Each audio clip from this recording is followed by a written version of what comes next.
استقلال در برابر امکانیت‌های بزرگی پیش آورده‌اش برای هر یکی ما، برای کل ساکنان کشور، برای رعیت و هر یک شهروند تاجیکستان عزیز مسئولیت است.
درود گرم و جوشان ما را بپذیرید.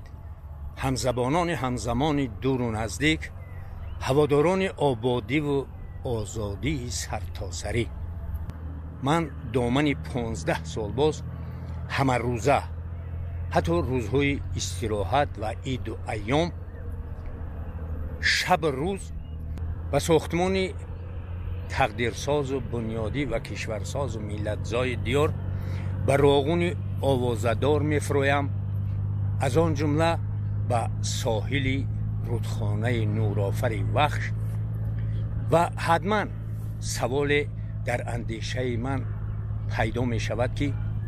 ما به قدر این پیشاورد استقلال رسیده ایم یا نه. به خاطر پیشنهاد نمودن این اندیشه در گرماگرم عمل پیش گرفته خویش، من چند کتاب خود را با نام‌های گوناگون، با شکل‌های گوناگون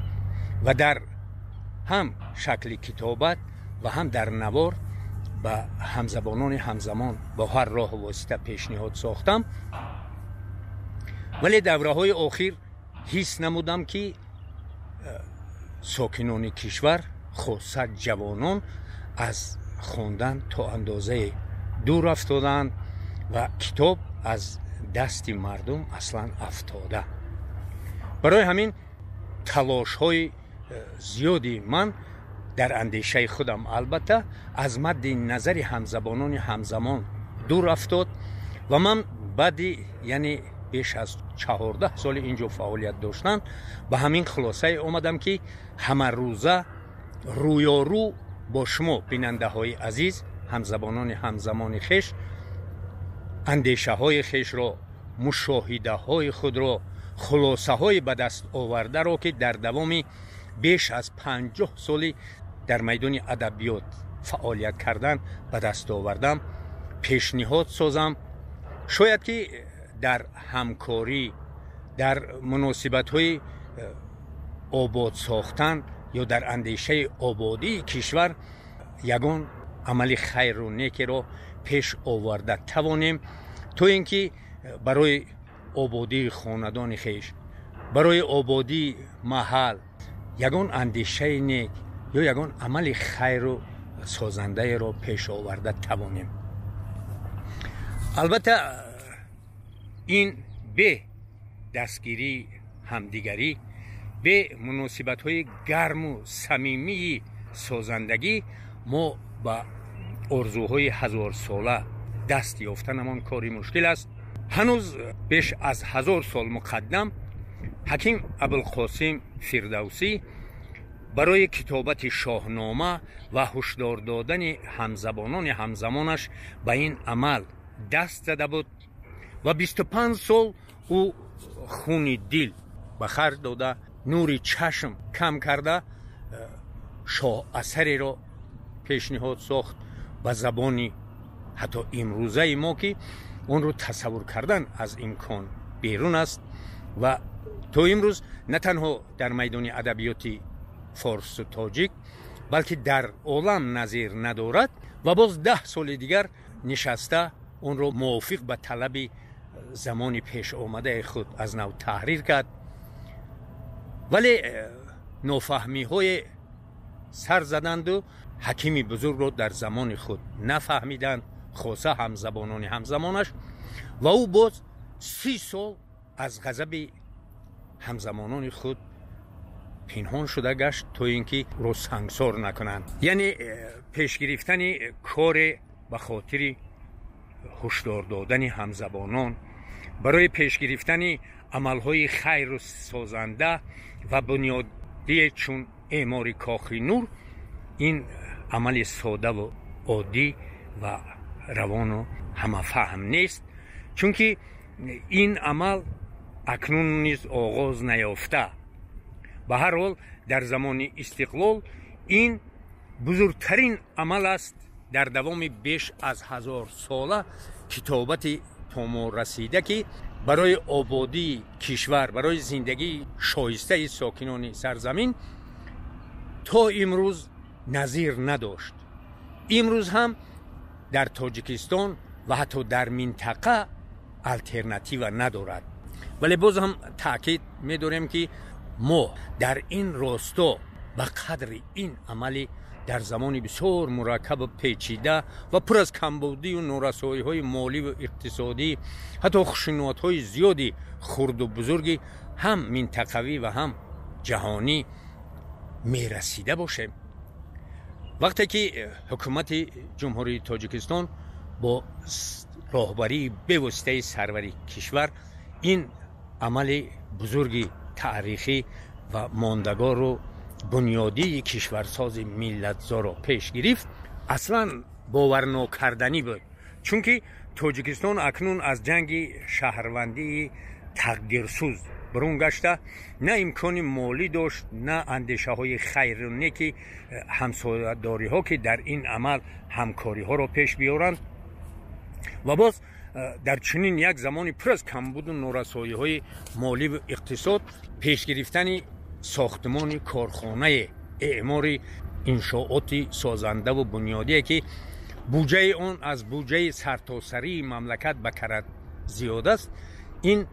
از افسانه بالاتر بود، حتی از دروغ برتری داشت، به اغراق افسانوی، به اغراق ادبی نزدیک می اومد. ولی ما الحال مشاهده میکنیم که با استفاده دور اول این کارخانه تاریخی و بنیادی و کشورسازی ملت‌زای دیار، حقیقتا هم باور و اعتمادی هواداران این طرح سازنده بیشتر شد و باور کردیم که این طرح علما اساسناک بوده، در تجربه بیش از 100 ساله روی کار آمده ایستاده است و انشاءالله آن سزاوار عملی میگردد و رسالت خود را اجرا کرده به خاطر آبادی کشور، به خاطر زندگی شایسته ساکنان امروزی این سرزمینی در گذشته جبر تاریخ کشیده و زمینه سزاوار پیش آوردن برای زندگی سزاوار پسوندان 1000 ساله ها خدمت خیش را پیش بیارد. بله، در آینده بعدی پره ساخته مورد استفاده قرار گرفتن راغون در دوام تخمینا از 30 تا 50 سال آینده محض در مکتبی به وجود آورده این کارگاهی بزرگ عصر و در آینده در بازار ساحوی منطقه موقع پیدا کردن تاجیکستان و با پشتیبانی مالی این کارخانه بزرگ امکانی در رودخانه وخش و پنج و زرافشان و دیگر دریاهای خرد و بزرگی تاجیکستان ساختن باز دهها شاید صدها نیروگاه‌های خرد و بزرگ پیش بیاید و امکانی از خود کردن ذخیره اصلی گیدر انرژتیکی تاجیکستان که از روی حساب‌های علما اساسناک شده 527 میلیارد کیلووات ساعت رو دست دهد و این هم یکی از معجزه های راغون است که تا زمان استقلال، تا پیش آمدن آزادی سرتاسری و صلح و وحدتی تاجیکستان عزیز، تصور کردن چنین عمل از عقل بیرون بود. برای همین امروز ما رویاروی این عمل سازنده و تاریخی و ماندگار کشورساز ملت‌زا عزم کردیم همه روزه به ساحل رودخانه وخش به موضع آوازه‌دار کشور به راغون می‌فرویم و ماهیت این کارخانه بنیادی و کشورساز ملت‌زا را شرح و توضیح داده از شما بیننده های عزیز و گرامی، هواداران آبادی تاجیکستان عزیز، احترامانه خواهش می نماییم که